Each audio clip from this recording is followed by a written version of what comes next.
आज मैं आपके साथ धनिया, पुदीना, हरी मिर्च और लहसुन को बगैर फ्रिज बिजली के महफूज करने के शानदार तरीके शेयर करूंगी जो आज से पहले आपके साथ किसी ने भी शेयर नहीं किए होंगे। अब आप 6 महीने या पूरे 1 साल तक के लिए इनको बगैर फ्रिज के भी आसानी के साथ महफूज कर सकेंगे। ना तो ये गले सड़ेंगे, ना ही इनका कलर टेस्ट खराब होगा और ना ही ये पीला होगा। और अब आपको रोज रोज बाजार से भी लाने की टेंशन नहीं होगी। और जब भी आप इनको इस्तेमाल करेंगे तो ऐसा लगेगा जैसे आज ही ताज़ा बाजार से लाए हों। बिल्कुल फ्रेश टेस्ट मिलेगा। और साथ कुछ ऐसी kitchen tips and tricks, kitchen hacks, life hacks share करूंगी जिनसे आपकी टाइम सेविंग होगी, मनी सेविंग होगी और बहुत से काम करने में आपको आसानी होगी। वीडियो इंतहाई इंटरेस्टिंग, अमेजिंग और यूजफुल है। अगर आप वीडियो को फुल वॉच करते हैं तो इसकी छोटी बड़ी टिप्स से आपको बहुत कुछ सीखने को मिलेगा। और अगर आपको मेरी टिप्स पसंद आती हैं तो वीडियो को लाइक, सब्सक्राइब और अपने प्यारों में जरूर शेयर कीजिएगा। बढ़ते हैं वीडियो की तरफ। बिस्मिल्लाहिर्रहमानिर्रहीम। अस्सलाम वालेकुम, welcome back to my channel. मेरी आज की पहली टिप बहुत ही यूजफुल है जो कि इस तरह की फटकरी से रिलेटेड है। आज मैं आपको इसका इतना बेहतरीन इस्तेमाल बताऊंगी जिससे आपकी बहुत सारी मनी सेविंग होगी और एक बहुत बड़ा मसला भी हल हो जाएगा। फटकरी को इंग्लिश में एलम कहते हैं। ये हमारे लिए बहुत ही बेनिफिशियल होती है। इसके बहुत ज्यादा बेनिफिट्स होते हैं। आपने फटकरी को पीस लेना है, इसका फाइन सा पाउडर बना लेना है इस तरह से। इसके बाद आपने इसको एक नमकदानी में भर लेना है। अपनी जरूरत के मुताबिक नमकदानी में इसको भर लेना है और इसमें आपने कोई सा भी खुशबूदार टेल्कम पाउडर ऐड कर देना है। जो भी आपके घर में है वो ऐड कर दीजिए। फिर आपने एक टिश्यू पेपर लेना है, उसमें भी आपने थोड़ा सा फटकरी का पाउडर डाल देना है और साथ टेल्कम पाउडर डाल देना है और इसको इस तरह से फोल्ड कर लेना है। अब मैं आपको बताऊंगी आपने इनको कहाँ यूज करना है। जैसा कि आप सब जानते हैं कि आजकल बच्चे स्कूल में जब जाते हैं, गर्मियों का सीजन है और बच्चे 7 से 8 घंटे शूज पहने रखते हैं तो उनके पाँव में बहुत ज्यादा पसीना आता है, जिसकी वजह से कुछ बच्चों के पाँव में बहुत ज्यादा स्मेल भी बन जाती है और इस तरह शूज में भी स्मेल बन जाती है। और ये प्रॉब्लम सभी को फेस करना पड़ती है, छोटे बड़े सभी इसको फेस करते हैं। आपने क्या करना है, बच्चों को सॉक्स बनाते वक्त उनकी उंगलियों पर पाउडर छिड़क देना है। कोई सा भी टेल्कम पाउडर छिड़क दीजिए। इस तरीके से जब वो सॉक्स पहनेंगे तो उनके पाँव में पसीने की स्मेल भी नहीं बनेगी, उंगलियां भी नहीं गलेंगी और फंगस भी नहीं लगेगी और उंगलियां भी ड्राई रहेंगी। ये टिप बड़े भी ट्राई करें और छोटे भी, जब भी वो शूज पहने। जब आप ये टिप ट्राई करेंगे तो आपकी जान महंगी महंगी एंटी फंगल क्रीम्स और लोशन से छूट जाएगी। अगर इसी तरह शूज से बहुत ज्यादा स्मेल आती हो तो आपने क्या करना है, हमने जो फटकरी नमकदानी में डाली है रात को आपने वो छिड़क देनी है इस तरह से। फटकरी जरासीम का खात्मा करती है, एंटीसेप्टिक और एंटी बैक्टीरियल प्रॉपर्टीज इसमें पाई जाती हैं। तो इस तरह से फटकरी आपके जरासीम का खात्मा करेगी और टेल्कम पाउडर शूज में खुशबू पैदा करेगा। इस टिप को छोटे बड़े सभी ट्राई कर सकते हैं, इसके कोई साइड इफेक्ट्स नहीं है। अगर आप ये काम नहीं करना चाहते तो फिर टिश्यू पेपर की जो पोटली हमने बनाई है वो आपने रात के टाइम शूज में रख देनी है। इस तरह से भी आपके शूज जर्म्स फ्री हो जाएंगे और स्मेल फ्री हो जाएंगे। ये दोनों टिप्स 100% वर्क करती हैं, जरूर ट्राई कीजिएगा। उम्मीद करती हूँ ये टिप आपको पसंद आई होगी। अगर आपको मेरी ये टिप पसंद आई है और आप वीडियो को लाइक करना भूल चुके हैं तो प्लीज लाइक कर दीजिएगा। इसी तरह कुछ लोगों को गर्मियों में बहुत ज्यादा स्वेटिंग होती है, उनके पसीने की स्मेल बहुत तेज होती है, उनसे खुद भी बर्दाश्त नहीं होती और वो इस पसीने की स्मेल से बहुत ज्यादा परेशान होते हैं। मुख्तलिफ किस्म के डिओड्रेंट यूज करते हैं लेकिन फिर भी उनको कोई फर्क नहीं पड़ता और वो बहुत ज्यादा परेशान होते हैं। तो उनको आप परेशान होने की जरूरत नहीं है। आपने ये टिप ट्राई करनी है। आपने फटकरी का एक बड़ा सा पीस ले लेना है, वो आपने नहाने के बाद अपने अंडर आर्म्स पर इस तरह से फेर लेना है। तो इस तरह से पसीना भी कम हो जाएगा, उसकी स्मेल भी खत्म हो जाएगी। अगर आप ये काम डेली करते हैं तो आपको पसीने की स्मेल से भी निजात मिल जाएगी और ज्यादा पसीना आने का मसला भी हल हो जाएगा। उम्मीद करती हूँ ये टिप आपके लिए हेल्पफुल रहेगी, जरूर ट्राई कीजिएगा। मेरी नेक्स्ट टिप भी बहुत ही यूजफुल है जो कि इस तरह की कोल्ड ड्रिंक की बोतल से रिलेटेड है। इसको आपने ऊपर से कट कर लेना है। अब मैं आपको बताऊंगी इसको आपने कहाँ यूज करना है। जैसा कि इस तरह की बोतल में जब हम कुकिंग ऑयल डालते हैं तो वो अमूमन हमसे नीचे गिर जाता है, जैसा कि अभी आप वीडियो में देख रहे हैं। इस तरह से ऑयल डालने में हमें परेशानी का सामना करना पड़ता है। तो आपने ये कीफ ले लेनी है और इसकी मदद से आपने कुकिंग ऑयल को बोतल में भर लेना है। इस तरह से आपको बहुत ज्यादा आसानी होगी। इस कीफ की मदद से आप कोई भी लिक्विड चीज ऑयल, मिल्क या वाटर बोतल में ट्रांसफर कर सकते हैं, जैसे कि अभी आप वीडियो में देख रहे हैं। ये बिल्कुल फ्री ऑफ कॉस्ट में रेडी होती है। अगर आपके पास बाजार वाली कीफ ना हो तो आप कोल्ड ड्रिंक की बोतल से कीफ बनाकर अपनी मुश्किल को आसान कर सकते हैं। उम्मीद करती हूँ ये टिप आपको पसंद आई होगी, जरूर ट्राई कीजिएगा। आज मैं आपको करेले काटने का एक बहुत ही जबरदस्त तरीका बताऊंगी। जब आप ये तरीका देखेंगे तो हैरान हो जाएंगे। अब आपको ज्यादा मेहनत नहीं करना पड़ेगी करेले काटने के लिए। काफी सारे लोग करेलों को इस तरह से काटते हैं, वो 2 हिस्सों में कट करते हैं, फिर छुरी की मदद से इसके बीज अलग कर रहे होते हैं, जिससे उनके हाथों पे छुरी भी अक्सर लग जाती है, या फिर वो नाखून की मदद से बीजों को निकाल रहे होते हैं, जिससे उनके नाखून भी दर्द करने लग पड़ते हैं। इससे मैस भी बहुत क्रिएट होता है और करेले काटने में भी मुश्किल होती है। अब आपने करेलों को ऐसे नहीं काटना, तो आपने आज के बाद करेलों को इस तरह से काटना है। करना आपको क्या है कि आपने करेले को एंड और स्टार्ट से कट कर लेना है, मिडल से कट कर लेना है इस तरह से। फिर उसके बाद आपने एक चम्मच लेनी है और चम्मच की बैक साइड से आपने करेले को इस तरह से साफ करना है, जिस तरह से आप मुझे करते हुए देख रहे हैं। आपने चम्मच की बैक साइड को बीजों पर रखकर इस तरह से घुमाना है, तो इस तरह से तमाम बीज एक ही बार में निकल आएंगे, जैसा कि अभी आप वीडियो में देख रहे हैं। बीज भी अलग हो जाएंगे और ये अच्छी तरह से साफ भी हो जाएगा। और अब आपको इसकी कटिंग का तरीका बताती हूँ। दरम्यान से कट लगाना है और इस तरह से आपने करेलों को कट कर लेना है। इस तरह से आप बहुत कम टाइम में ढेर सारे करेले काट सकते हैं। बहुत इजी ट्रिक है, जरूर ट्राई कीजिएगा, आपको बहुत पसंद आएगी और आप फिर इसी ट्रिक को अपनाने पर मजबूर भी हो जाएंगे, मैं गारंटी के साथ कहती हूँ। अब आपको अलग से करेले को पकड़कर इस तरह से काटने की जरूरत नहीं पड़ेगी। इस तरह से आपकी टाइम सेविंग भी होगी, एक साथ आप ढेर सारे करेले काट पाएंगे। अगर आपको मेरी ये टिप पसंद आई है तो वीडियो को लाइक जरूर कीजिएगा, चैनल पर न्यू है तो सब्सक्राइब भी कर लीजिएगा। नेक्स्ट टिप मेरी खरबूजे से रिलेटेड है। आपने जब भी खरबूजे को काटना है तो आपने इसको लंबाई के रुख नहीं बल्कि गुलाई के रुख काटना है। इस तरह से आपने इसको काटना है। फिर आपने इसके बीच छुरी या हाथ से नहीं निकालने। हाथ से निकालेंगे तो इसका पानी भी आपके हाथों पर लगेगा, जिससे आपके हाथ गंदे हो जाएंगे। आपने ये टिप ट्राई करनी है। आपने एक चम्मच लेनी है, इस चम्मच की मदद से आपने खरबूजे के बीजों को निकालना है। इस तरीके से इसका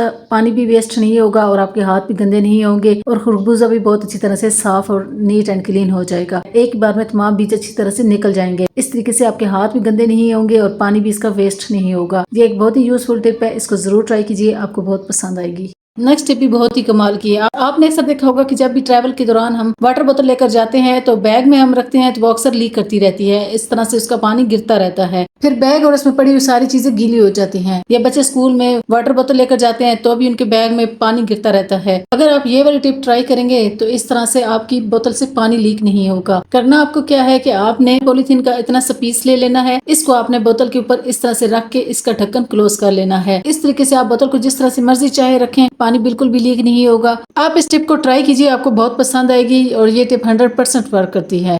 अक्सर खवातीन आटा गूंथते वक्त गीली परात में ही आटे को छानना स्टार्ट कर देती हैं, जिसकी वजह से सारा आटा परात पर लग जाता है। फिर उसको गूंदने में भी मुश्किल होती है क्योंकि काफी सारा आटा परात पर लग जाता है गीली होने की वजह से। तो आपने क्या करना है, जब भी आपने आटा गूंदना है परात को धोने के बाद अपनी गीली परात में पहले थोड़ा सा कुकिंग ऑयल और पानी डाल देना है और उसके बाद आपने आटे को छानना है। तो इस तरीके से आटा बिल्कुल भी परात पे नहीं लगेगा और आपको आटा गूंदने में आसानी होगी, जैसे कि अभी आप वीडियो में देख रहे हैं। ये एक बहुत ही यूजफुल टिप है, इसको जरूर ट्राई कीजिएगा, आपके लिए बहुत ही हेल्पफुल रहेगी और अपनी बेटियों को भी ये जरूर सिखाइएगा। उम्मीद करती हूँ आपको मेरी ये टिप पसंद आई होगी। पसंद आई है तो लाइक जरूर कीजिएगा। नेक्स्ट टिप भी बहुत ही यूजफुल है। अक्सर लोगों को शिकायत होती है कि आटा गूंदने के बाद उस पर एक हार्ड सी पेपड़ी बन जाती है, एक हार्ड सी लेयर आ जाती है। तो आप इस लेयर को किस तरह से हटा सकते हैं? आपने क्या करना है, कुकिंग ऑयल के पैकेट आप सभी के घरों में होते हैं। जब आप कुकिंग ऑयल डाल लेते हैं तो अक्सर उसमें थोड़ा बहुत रह जाता है, तो या तो वो आप इस पर डाल दिया करें या फिर आप कुकिंग ऑयल बटर या घी ऊपर लगा दिए करें आटा गूंदने के बाद। और कुकिंग ऑयल के पैकेट को कट करके आपने आटे को इससे ढांप लेना है इस तरह से भी हार्ड लेयर ऊपर नहीं बनेगी और आटा महफूज रहेगा खराब होने से और ब्लैक होने से। और आटा गूंदते वक्त उसमें ऑयल घी या बटर जरूर डाला करें, इससे रोटी नरम मुलायम और सॉफ्ट बनती है। उम्मीद करती हूँ ये टिप भी आपको पसंद आई होगी। आटा छानते वक्त आटे की छलनी पर काफी सारा आटा लग जाता है हाथ गीले होने की वजह से और फिर वो हार्ड हो जाता है।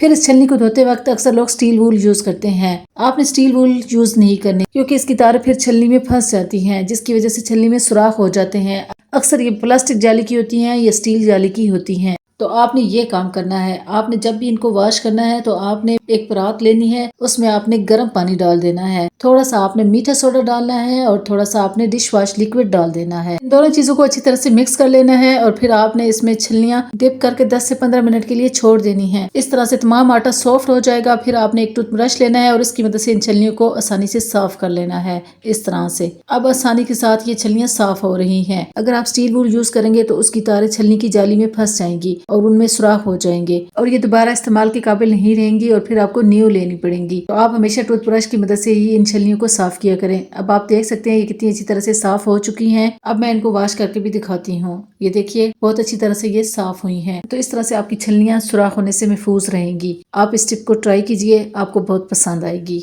नेक्स्ट टिप बहुत ही यूजफुल है जो कि इस तरह के दूध से रिलेटेड है। गर्मियों में दूध बहुत जल्दी खराब हो जाता है। एक तो लोड शेडिंग बहुत ज्यादा होती है, दूसरा फ्रिज में रखने के बावजूद भी खराब हो जाता है। अगर आपको लगे कि आपका दूध बहुत जल्दी खराब हो जाता है तो आपने ये काम करना है कि दूध को बॉईल करते वक्त आपने उसमें 2 से 3 पिंच मीठा सोडा डाल देना है। मीठा सोडा वही होता है जो हम खानों के लिए यूज करते हैं, चनों और गोश्त को गलाने के लिए जिसको यूज किया जाता है। अगर आप दूध उबालते वक्त 2 से 3 चुटकी मीठा सोडा डाल देंगे तो इस तरह से आपका दूध जल्दी खराब नहीं होगा। और याद रखें कि गर्मी में दूध को आपने अच्छी तरह से बॉयल करना होता है, तभी आपका दूध खराब नहीं होगा। दूध में मीठा सोडा आपने अपने दूध की मुनासिबत से ऐड करना है। अगर ज्यादा है तो थोड़ा सा ज्यादा ऐड कर लीजिए, अगर कम है तो थोड़ा सा कम ही ऐड कीजिएगा। ये टिप 100% वर्क करती है, जरूर ट्राई कीजिएगा। अक्सर बहुत सी रोटियां बनाई जाती हैं घर के अफराद के लिए या मेहमानों के लिए। अगर उनको हम बगैर हॉट पॉट के रखते हैं तो वो ठंडी हो जाती हैं और अकड़ जाती हैं और खाने वाले को बिल्कुल भी पसंद नहीं आती। अगर हॉट पॉट में रखते हैं तो लास्ट वाली रोटियां गीली हो जाती हैं, नरम और ढीली सी हो जाती हैं और वो खाने वाले को बिल्कुल भी पसंद नहीं आती। जैसा कि हॉट पॉट के बगैर तो रोटी गर्म रह नहीं सकती और अक्सर इसमें स्मेल भी बन जाती है। तो आप इस परेशानी से कैसे बच सकते हैं, इसके लिए आपने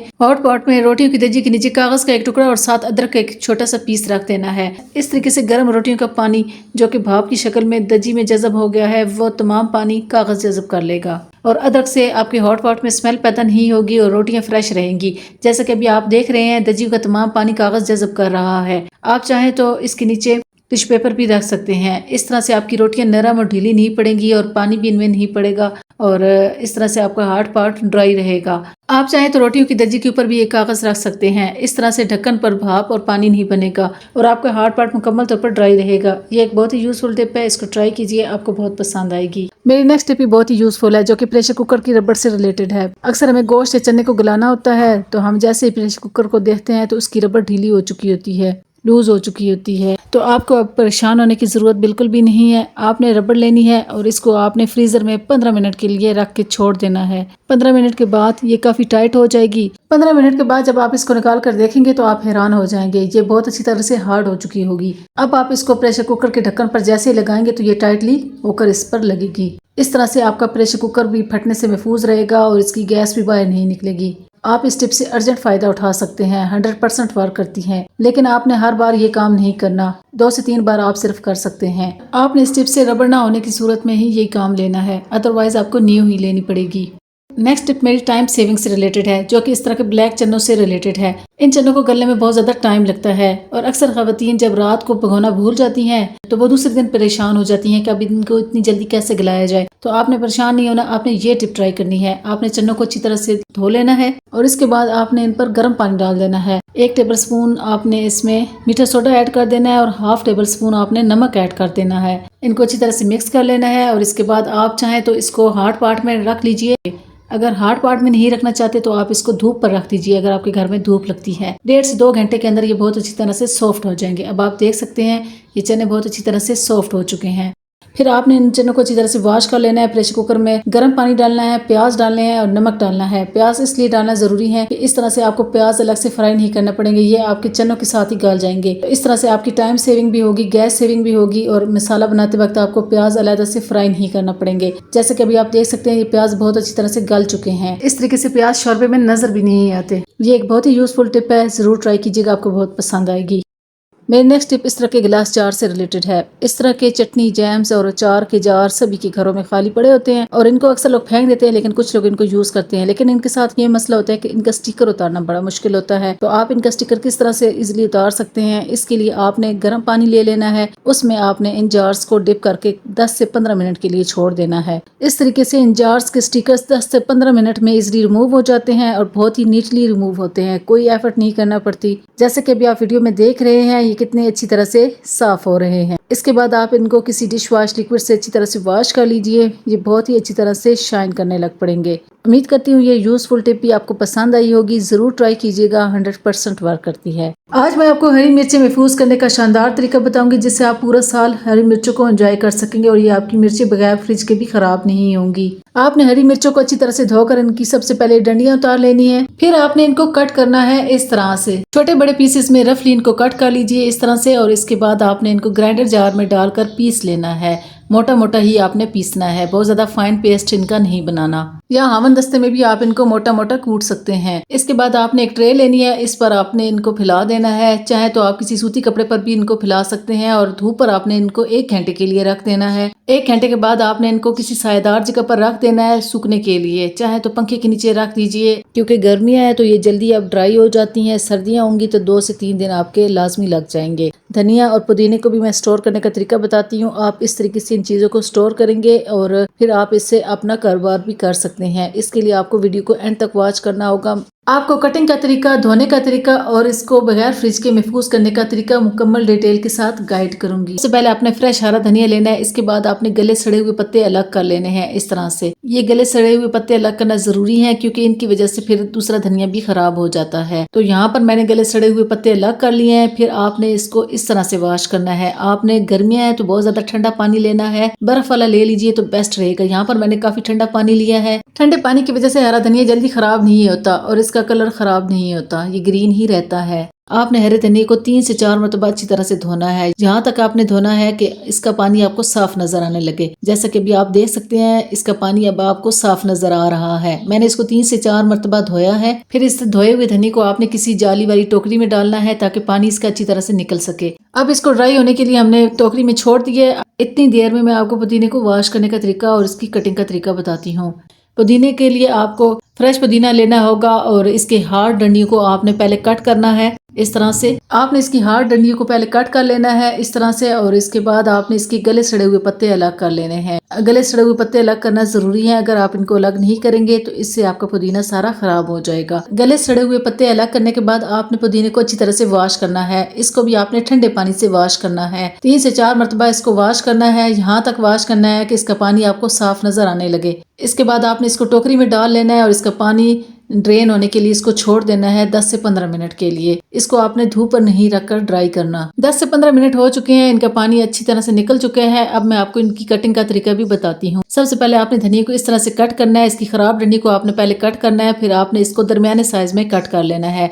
बहुत छोटे साइज में आपने इसको कट नहीं करना, क्योंकि छोटे साइज में जब आप कट करेंगे तो इसका तमाम रस निकल जाएगा। इसलिए आपने इसकी कटिंग इस तरह से करनी है, जिस तरह से आपने मुझे वीडियो में करते हुए देखा है। तो यहाँ पर मैंने सारा धनिया कट कर लिया है। अब पुदीने के लिए आपने इसके पत्ते अलग कर लेने हैं इस तरह से। चाहे तो पत्ते अलग कर लीजिए, चाहे तो आप इसको मोटा मोटा कट कर लीजिए। और डंडियों को आपने अलग कर लेना है। अगर इसकी डंडियां नरम नाजुक हैं तो वो भी आप कट कर सकते हैं छोटे छोटे साइज में। तो यहाँ पर मैंने पुदीने और धनिया को दरमियाने साइज में कट कर लिया है। अब आपने धोए हुए और कट किए हुए साफ धनिया और पुदीने को किसी सूती कपड़े पर इस तरह से फैला देना है। याद रखें कि धनिया और पुदीने को हमेशा सायादार जगह पर ही सुखाया जाता है, इसको धूप पर नहीं रखा जाता। अगर आप इसको धूप पर रखेंगे तो इसका तमाम टेस्ट उड़ जाएगा और इसका कलर येलो हो जाएगा। अब गर्मियां हैं तो आप इसको सायादार जगह पर सुखाइए और पंखे के नीचे रख दीजिए, तो ये जल्दी ड्राई हो जाएगा। सर्दियों में इसको ड्राई होने में 3 से 4 दिन लग जाएंगे। तो यहाँ पर मेरा तमाम धनिया और पुदीना अच्छी तरह से ड्राई हो चुका है। मैंने इसको सायादार जगह पर सुखाया है। अब आप इसका कलर चेक कर सकते हैं। ये बहुत ज्यादा फ्रेश और ग्रीन है और इसकी खुशबू भी बरकरार है। तो इसलिए आपने इस टिप को लाजमी फॉलो करना है। इस टिप को अगर आप फॉलो करेंगे तो आपका धनिया और पुदीना हमेशा हरा ही रहेगा और इसकी खुशबू भी बरकरार रहेगी। अब यहाँ पर हमारी ग्रीन चिली सूख चुकी हैं, जो कि हमने ड्राई की हैं सायादार जगह पर। तो आपने इनको धूप पर नहीं रखना, वरना इनका कलर रेड हो जाएगा अगर आपको ग्रीन चाहिए। अब छोटा बड़ा देसी लहसुन महफूज करने का तरीका देख लीजिए। इसको आप साल भर के लिए किस तरह से स्टोर कर सकते हैं। इस टिप में आपने छीला हुआ लहसुन ले लेना है। इसको आपने हावन दस्ते में मोटा मोटा कूट लेना है इस तरह से, जिस तरह से मैं कूट रही हूँ। इस तरीके से आपने भी कूटना है। इसके बाद आपने इस कूटे हुए लहसुन को एक परात में डाल लेना है और परात में डालने के बाद आपने इस लहसुन को धूप पर रख देना है। गर्मियां हैं तो 1 दिन में अच्छी तरह से सूख जाएगा और सर्दियां हैं तो 2 दिन में ये बहुत अच्छी तरह से ड्राई हो जाएगा। इसको आपने धूप पर रखना है, ऊपर जाली दे देनी है ताकि मक्खी वगैरह से ये बच सके। 2 दिन के बाद ये लहसुन बहुत अच्छी तरह से ये सूख जाता है और ये मेरा सूख चुका है, अब आप देख सकते हैं। इसके बाद आप इस लहसुन को किसी dry air tight glass jar में भर के रख लीजिए। 6 महीने से 1 साल तक ये बिल्कुल भी खराब नहीं होगा। चाहे तो आप इसको फ्रिज में रख लीजिए या चाहे आप इसको फ्रिज के बगैर रखें, और इसका पाउडर भी आप बनाकर रख सकते हैं। इस तरीके से आप लहसुन को महफूज कर सकते हैं। रोज रोज आपको बाजार से भी नहीं लाना पड़ेगा और इससे आपकी टाइम एंड मनी सेविंग होगी। यहाँ पर मैंने धनिया, पुदीना, हरी मिर्चों और लहसुन को ड्राई कर लिया है और आपने इनको बहुत अच्छी तरह से ड्राई करना है। इनमें मॉइस्चर बिल्कुल भी नहीं होना चाहिए, नमी बिल्कुल भी नहीं होनी चाहिए। अगर नमी होगी तो ये चीजें आपकी खराब हो जाएंगी, इसलिए आपने इनको अच्छी तरह से ही ड्राई करना है। अब मैं आपको इनका इस्तेमाल भी बताऊंगी, इसलिए वीडियो को एंड तक वॉच करना है, बिल्कुल भी स्किप नहीं करना। बहुत ही यूजफुल वीडियो होने वाली है। अगर आप इसको फुल वॉच करेंगे तो यकीन करें आज की वीडियो देखने के बाद आप मेरा शुक्रिया लाजमी अदा करेंगे। सबसे पहले तो आप इनको किसी एयर टाइट ग्लास जार में भर के रख लीजिए। फ्रिज के बगैर भी रखेंगे तो ये बिल्कुल भी खराब नहीं होंगे, लेकिन मॉइस्चर इनमें बिल्कुल नहीं होना चाहिए। अब दूसरा तरीका देख लीजिए। दूसरे तरीके में आप इनके जरिए हजारों और लाखों का कारोबार भी कर सकते हैं। वो किस तरह? वो इस तरह के आपने तमाम मसालों को इकट्ठा कर लेना है, फिर आपने ग्राइंडर जार में डालकर इनका फाइन सा पाउडर बना लेना है। चाहे तो आप फाइन सा पाउडर बना लीजिए, चाहे तो आप इसको मोटा मोटा ही रख लीजिए। मैंने यहाँ पर थोड़ा सा कम फाइन पाउडर बनाया है, तो अब मैं इनको एक जार में भर लूंगी इस तरह से। ये हमारा एक बहुत ही जबरदस्त रायता चटनी प्रीमिक्स रेडी हो चुका है।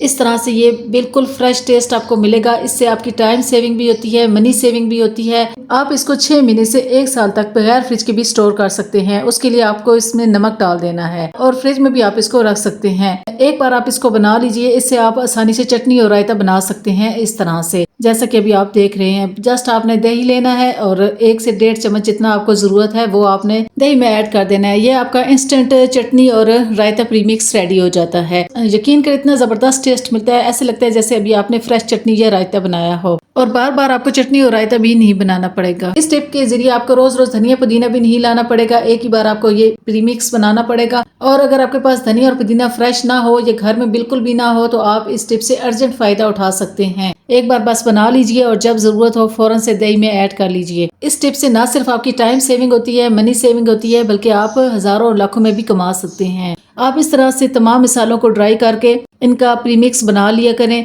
जब ये चीजें सस्ती हों, तो इस तरह से आप इनको महंगे दामों सेल कर सकते हैं। ये चटनी रायता प्रीमिक्स बहुत ज्यादा महंगे दामों बाजार से मिलते हैं। इस प्रीमिक्स को आप मुख्तलिफ रेसिपीज की मैरिनेशन के लिए भी इस्तेमाल कर सकते हैं। और ड्राई धनिया और पुदीना तो बहुत ही काम का होता है, जब आपके पास ना हो तो आप इसको सालन में भी अर्जेंट ऐड कर सकते हैं। बिल्कुल आपको फ्रेश टेस्ट मिलेगा, एक बार ट्राई करके जरूर देखिएगा। ये बहुत ही जबरदस्त टिप्स हैं, हाईली रिकमेंड कर रही हूँ कि अगर आप इन टिप्स को इसी तरह से फॉलो करेंगे तो आपको धनिया की फ्रेश खुशबू के साथ फ्रेश धनिया मिलेगा। तो इस तरह से आपके काम भी आसान होंगे, मनी सेविंग भी हो जाएगी और आप हजारों लाखों का कारोबार भी इससे कर सकते हैं। इसके अलावा मैंने फ्रीजर में धनिया पुदीने अदरक लहसुन को स्टोर करने का तरीका बताया हुआ है। अगर आपको उनकी जरूरत है तो मैं लिंक डिस्क्रिप्शन बॉक्स में दे दूंगी, आप विजिट कर लीजिएगा। उम्मीद करती हूँ मेरी तमाम टिप्स एंड ट्रिक्स आपको पसंद आई होंगी। पसंद आई है तो लाइक शेयर और सब्सक्राइब जरूर कीजिएगा। मिलती हूँ नेक्स्ट वीडियो में। अल्लाह हाफिज।